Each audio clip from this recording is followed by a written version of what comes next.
But if you push other nuclear powers like Russia or North Korea or Pakistan, you could certainly provoke a nuclear war. That is absolutely, or China, obviously, I should mention, over Taiwan, another phony issue that would never be the issue it is were it not for the provocative American positions on this. Because if it weren't for America arming Taiwan, Taiwanese politicians would never do the provocative things that they are actually doing, many of them, which bring us closer to a direct confrontation between the US and China. In other words, I don't believe that this is leading to America's first use of a nuclear weapon, but I do believe it is leading us to the real possibility of a nuclear war that completely becomes a global annihilation. That, I think, is the real point I'm trying to make, which is that our foreign policy is so erratic, so irresponsible, so devoid of true international principles, so filled with a lot of BS. That's what makes it very dangerous for us. If the state of Israel was threatened by a massive attack by Iran that followed an attack by Israel, then yes, that's absolutely possible. And that's one of the things that could trigger a global nuclear war. And Netanyahu absolutely would. That's why Israel has them. And Israel thinks it can provoke any side. Trump said it was the greatest bombing in the history of the world, or he compared it to Hiroshima and Nagasaki, which itself is an amazing thing for any president to say, especially if one happens to know the history of Hiroshima and Nagasaki, because the history is not, as every school child has been told for the last 80 years, that it saved American lives from invading Japan at the end of World War II. That's the bunkum story. The true story is that Japan was begging to surrender. It wanted to keep the emperor. The United States said, we're going to drop the bombs first, because Truman wanted to make a big show to Stalin, mostly. And it did not save any American lives, because in the end, the United States said, yes, the emperor stays anyway. And neither of those bombs needed to be dropped. But I make the point that Trump he said, no, I shouldn't make that comparison. But then he made the comparison. That's not an accident. He's bloviating. He wants to say, look at how powerful the United States is. We can do what we want. We can blow you up. So that's what he thinks he gained. But in fact, it doesn't work this way in actuality. The United States can't do what it wants. A lot of the world understands that very well. It has pretended that its Iron Dome and other air defense systems give an absolute protection to Israel. Now we see that this is completely false. And so if Israel provokes another attack, and there's a massive attack from Iran that is threatening the heart of Israel, and one can imagine many ways that could happen, then I have no doubt that Israel would contemplate the use of one or more of its nuclear weapons. So any state threatened with survival that has nuclear weapons would do. And this is definitely true of Israel, given this mentality that is there, which is stoking up dangers because it refuses to have any kind of real diplomacy with the Arab world over the core issue that has been the core issue for 100 years, and that is the right of Palestinians that also live in the same area as Israel and that Israel is occupying. And because of that, the violence continues to soar. Israel provokes. It is not in a strong position the way that it thinks it is, and last week exposed its vulnerabilities. It counts on the United States to rescue it. But we can see that the United States may say, don't do that, though we should be the safest people in the whole world. But we're absolutely, as the atomic scientists tell us in their doomsday clock, we're the closest to nuclear war and the closest to self-destruction since the start of the nuclear age. We're just blowing it because we cannot seem to understand basic facts of how to have stable, honest, truthful, peaceful relations with other countries. And there is a book that I may have mentioned in our past discussions, but I recommend it to anybody that wants a chilling and accurate account of how the world could come to an end in 2 hours and 10 minutes. It's called Nuclear War, a Scenario, by the investigative journalist Annie Jacobson. It's a superb, accurate, technical, chilling account of what I'm describing, which could happen in any of these war zones, which is why we need diplomacy, not games, not regime change operations, now not Lindsey Graham, our most dangerous and reckless senator, who posts game on as Israel strikes and the United States strikes Iran. Game on. This is not a game. It was the lead agency in a long war against the Syrian government that took hundreds of thousands of lives and culminated in a jihadist regime coming to power, which suddenly we declared to be our wonderful friend and ally, because in fact we run jihadists. The CIA does, and so does Mossad, contrary to what casual thought would suggest. So I'm not surprised by it, other than how clearly stated all of this is. That is just a long, professional, deadly, horrible relationship. Horrible because it has made a 4,000 kilometer swath of violence across North Africa, the Horn of Africa, the Eastern Mediterranean, and West Asia, running from Libya to Iran. This is murder incorporated, and murder, whether it's of leaders for overthrows of government or mass murders of Palestinians, does not solve anything other than making mayhem and murder.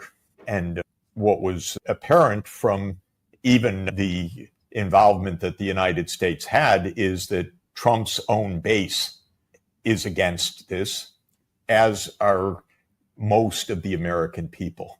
Frankly, I think most Americans are sick of Israel's wars and Israel's murders and Israel's boasting about assassinations. They're sick of it. Not everyone, but most.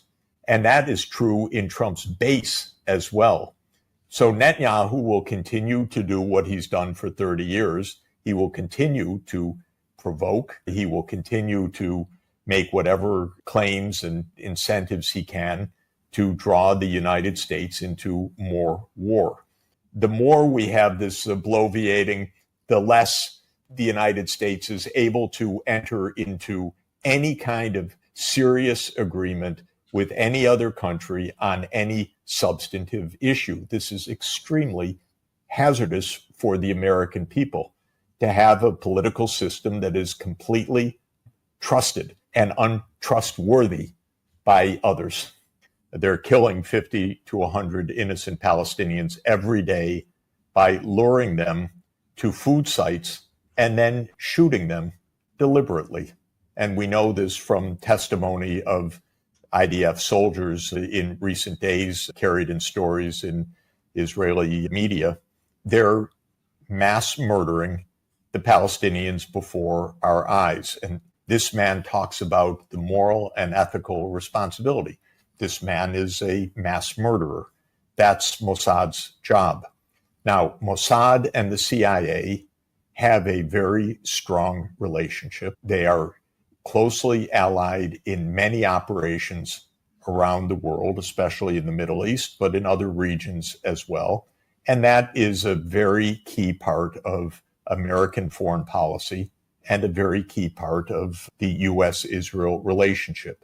The Mossad-CIA connection goes back at least more than 60 years, we know. It's very strong. We always emphasize it is the CIA where you find our foreign policy, not the White House especially. The CIA is the deep state. It keeps the long-term strategy, whether it's to try to weaken or overthrow governments in Russia or Iran or other places. And Trump got a tiny taste of what the real politics are. Trump could not motivate even his own strong supporters into supporting what the U.S. was doing. And that's why he had to go overboard to say what a wonderful, glorious, definitive success it is, because his base was against the whole thing. If he said, yeah, and it didn't work on top of that, it makes the whole thing absolutely absurd. I think that, as I say, the United States has no security risk in the world other than a nuclear war. And I think that this is really understood by a lot of people who still make wars, who still say, oh, we're threatened by this, we're threatened by that, we're threatened by global terrorism. Remember the war on global terror and how Americans were terrorized by all of this, which was never a threat in the way that it was described. I don't believe that we're anywhere close to having a nuclear war over this. We murder the whole top of the government. We have a new government in place shortly. All will go well. That obviously did not happen at all, nor did the defenses work the way that the Israeli censors want us to believe. There was direct military censorship from Israel after the second or third day. We did not see all of the damage, but people posted a lot of the damage, and we know that it was extensive, very real, and very dangerous for Israel. But this is also just to say that Israel's been making wars for 30 years and drawing the United States into wars for 30 years that has not improved Israel's security. This is the irony. Same with the United States. We could be the most secure country in the history of the world, and yet we're closer to nuclear Armageddon than ever because of our flagrant, blatant irresponsibility of pushing us closer to the brink because we do not play fairly at all. We cheat on everything every day. Every day is a lie, and every day threatens to push us to the nuclear brink, whether it's with Russia or with many other countries that have nuclear weapons right now. It's the only risk we face, but we're behaving at the president and the deep state in a way which actually protects us. Iran did not sit around with its enriched uranium waiting for this to happen. It almost surely secreted it out to other sites. There's no doubt that Iran continues to have the capacity. It hasn't wanted to do it, but it has the capacity to create atomic bombs out of the enriched uranium. It still has centrifuges. Some are saying it sets back that timeline if Iran were to choose it by a few months. I'm not even sure of that, given all of the analysis that we have heard. There is simply no way that a firm conclusion can be reached that this ended Iran's nuclear capacities. It did not. Now, I think it's also important to say that Iran has made perfectly clear for 20 years, and I had discussions today with a senior Iranian diplomat. They don't want atomic bombs. They don't want the burdens of them. They do not want to make themselves a target of nuclear war in that way. They do not want them, but they do not want to be overthrown by Israel's murderous government. And that is a problem.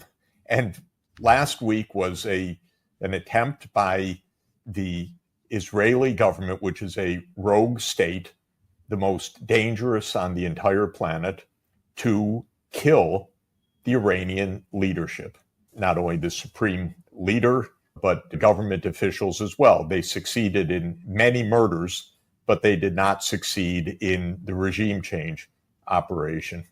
Then came this U.S. bombing of these sites. The Israel provokes, believing that the U.S. will follow. The U.S. doesn't follow. Mass response from the Iranian side, and then Israel feels that its survival is a threat, and it uses a nuclear weapon, after which there could be many scenarios of Pakistan defending Iran or North Korea or many other things that one could imagine that could then lead on to a nuclear war that would rapidly get out of hand and destroy the world.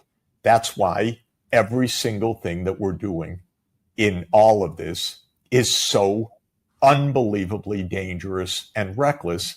It's hard to put into words without profanity, sorry to say. And while the president uses profanity, we're not going to use profanity the same way. And the fact of the matter is we need diplomacy. We need diplomacy to end the war in Ukraine. We need diplomacy to end a potential conflict over Taiwan.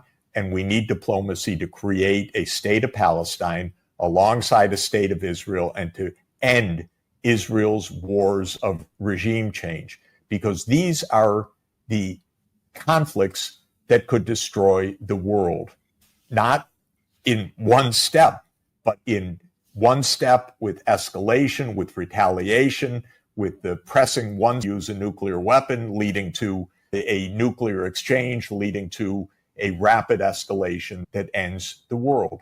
If there's a rogue state in terms of atomic weapons, it's of course Israel. It's not, but of course there's no international verification or inspection of anything that Israel does.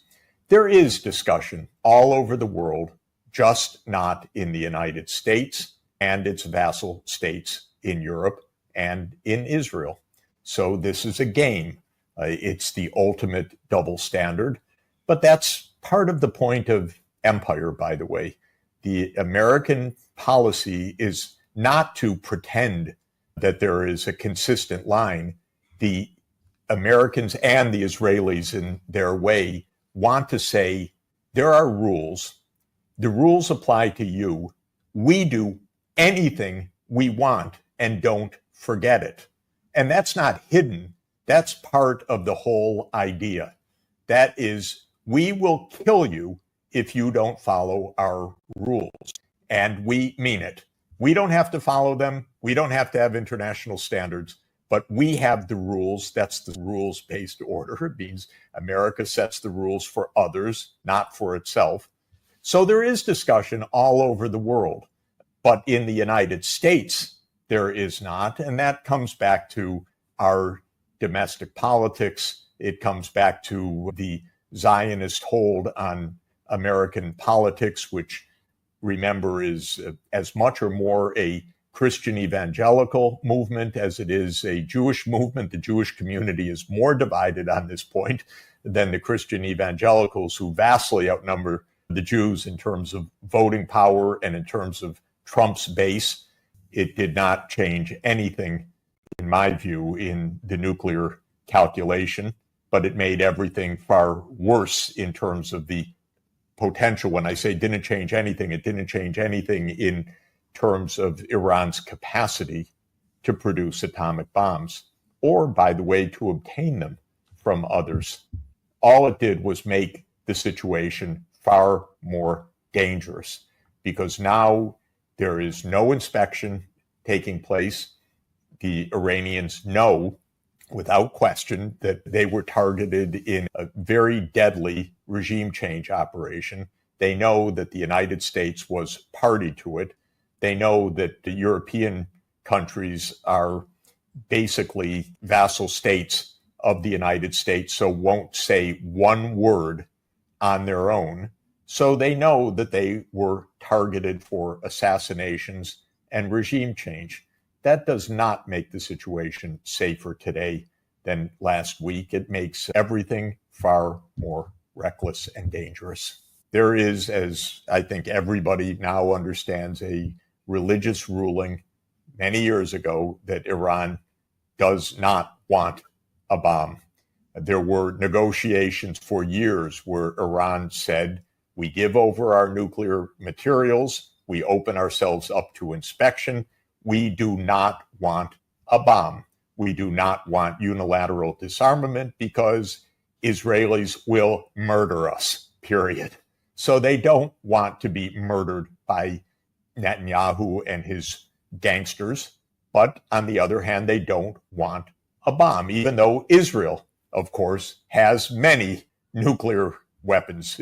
But there's a lot of money that is invested in making sure that the Congress of the United States is 100% subservient, and that whoever occupies the White House understands that their job is to do what Israel says. In Tel Aviv, the Iron Dome and the other parts of the system, because that's just one component of Israel's air defense system, failed on multiple occasions. Iran has missiles that can penetrate Israel's air defenses, and Israel got hit hard. But it could have and could be in the future hit far harder. So Israel suffered a lot. Of course, Iran suffered a lot as well. Many civilians dead, a failed regime change operation that in fact murdered many Iranian military leaders, that murdered many Iranian scientists. This was not a small event from Iran's side. This was a significant loss as well. It is not surprising. War is a lose proposition. Not as these gangsters play it, these big shots in politics who don't suffer the consequences themselves. They have other people die as a result of their actions. But people died on both sides. The damage was very significant on both sides. The vulnerabilities are very significant on both sides. Israel has no impunity in this and will get hit harder and harder each time this is done. Israel may have told, according to some stories, I have no idea whether it's true, may have assured Trump, don't worry, it's a 24-hour operation.